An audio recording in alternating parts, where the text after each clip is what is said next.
नमस्कार, मैं हूं कुमार गजेंद्र। जनपद ऑन द स्पॉट में आपका स्वागत है।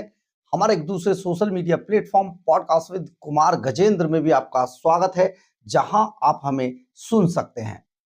एक समय पर दिल्ली को अपनी जागीर और अपने आप को दिल्ली का मालिक बताने वाले अरविंद केजरीवाल और उनके सबसे करीबी और शराब घोटाले के उनके साथी मनीष सिसोदिया आजकल बहुत ज्यादा डरे हुए हैं और अब वो दिल्ली में आना नहीं चाहते।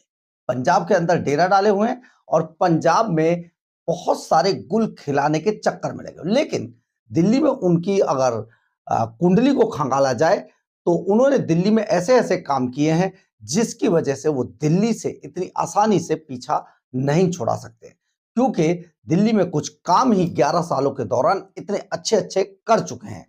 खैर, हम बात कर रहे हैं दिल्ली के अंदर उस काम की जो प्रचार के लिए वो जनता से, दिल्ली की जनता से लगातार झूठ बोल रहे थे। मामला 2020 का है और 2020 के अंदर अचानक अरविंद केजरीवाल, मनीष सिसोदिया और जो विधानसभा अध्यक्ष से रामनिवास गोयल, उन्होंने एक खबर प्लांट करा दी और ये खबर थी दिल्ली विधानसभा के अंदर फांसीगर की। और ये फांसीगर होने की बात को खूब प्रचारित किया गया। अब यह फांसीगर था या नहीं, इसकी कोई जांच नहीं की गई, लेकिन इसे एक ऐतिहासिक आजादी की लड़ाई के समय का फांसीगर बता दिया गया था। अभी यह फांसीगर इतना ही नहीं छोड़ा, इसके लिए तो बाकायदा अरविंद केजरीवाल ने एक सुरंग भी बना दी और यह सुरंग लाल किले से दिल्ली विधानसभा के अंदर तक आती थी। बात यहीं तक रहती तो भी चल जाती। अरविंद केजरीवाल एंड कंपनी ने प्रचार पाने की भूख में, लालसा में, इसमें एक बड़ा काम किया। करोड़ों रुपए फूंक डाले और यहां पर इस पूरी संरचना को फांसीघर जैसा लुक दे दिया, करोड़ों रुपए फूंक कर। लेकिन उससे भी ज्यादा बड़ी बात यह थी कि करोड़ों रुपए प्रचार पे भी फूंक दिए गए। तो आप सोचिए कितना महत्वपूर्ण मामला था। और बाकी भारतीय जनता पार्टी, दूसरी सरकारें, चाहे कांग्रेस, शीला दीक्षित सरकार, चाहे यूपीए गवर्नमेंट, चाहे प्रधानमंत्री नरेंद्र मोदी की सरकार, इन सभी को कटघरे में लाकर खड़ा कर दिया। एक नई बहस उस समय पर देश, दिल्ली के अंदर और देश के अंदर छिड़ चुकी थी। लेकिन बाद में जब सरकार पलटी, सत्ता पलटी, तो उनकी जगह जब बीजेपी सरकार आई, यानी कि रेखा गुप्ता सरकार ने जब इसकी जांच कराई तो पता चला ये एक टिफिन घर था, जिसको जानबूझ के प्रचार करने के बहाने से, अपने चेहरा चमकाने के लिए अरविंद केजरीवाल एंड कंपनी ने बड़ा झूठ बोला था। अब यह मामला आगे बढ़ गया। जब आगे बढ़ा तो इसमें जो बीजेपी विधायक प्रद्युम्न सिंह है, उनके नेतृत्व में एक जांच समिति बना दी गई, विशेषाधिकार समिति। और इस विशेषाधिकार समिति ने अरविंद केजरीवाल, मनीष सिसोदिया, रामनिवास गोयल और राखी बिरलान, इनके नाम सम्मन जारी कर दिए।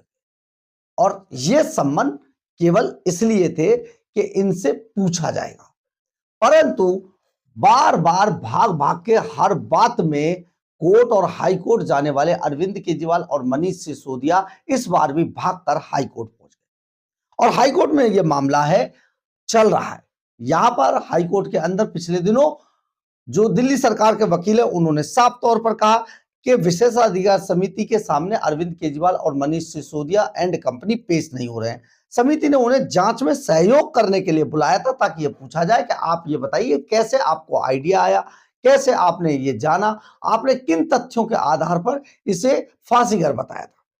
अब दिल्ली सरकार के वकील ने जब ये बात कोर्ट में कही है, तो कोर्ट में उन्होंने ये भी कहा कि मनीष सिसोदिया और अरविंद केजरीवाल बार बार कोर्ट में, हाई कोर्ट में मामला होने के बाद कहकर विशेषाधिकार समिति के सामने पेश नहीं हो रहे हैं।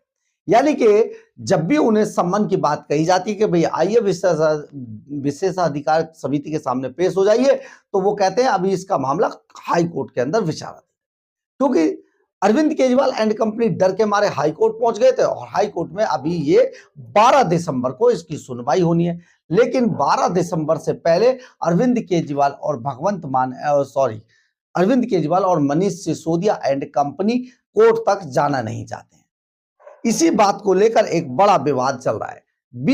2020 में ये मामला जो बना था, इसको फांसीगर बताने का 2020 के अंदर ये खबरें प्लांट कराई थी अरविंद केजरीवाल एंड कंपनी ने, और फिर इसे गलत जानकारी जनता को देकर वाहवाही लूटने की कोशिश की गई थी।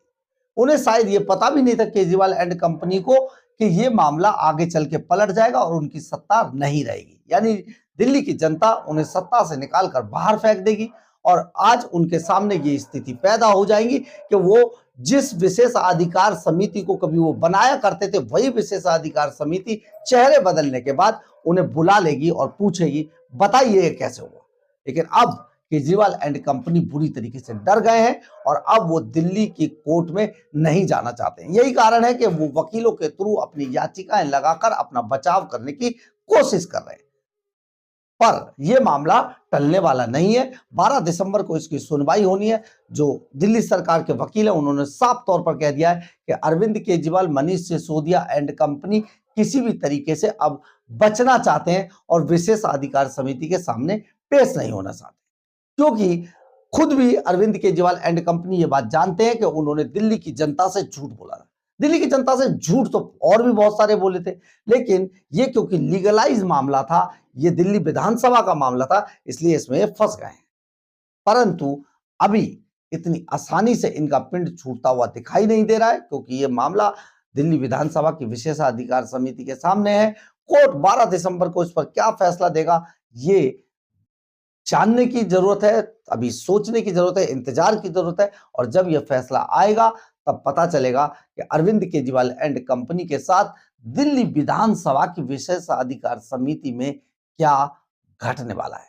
बहरहाल, अगर आपको हमारी ये खबर अच्छी लगे तो आप इसे लाइक, सब्सक्राइब और शेयर जरूर करें। कमेंट्स बॉक्स में अपनी राय जरूर लिखें, इससे हमें बहुत बहुत बहुत ऊर्जा मिलती है। जय हिंद, जय भारत।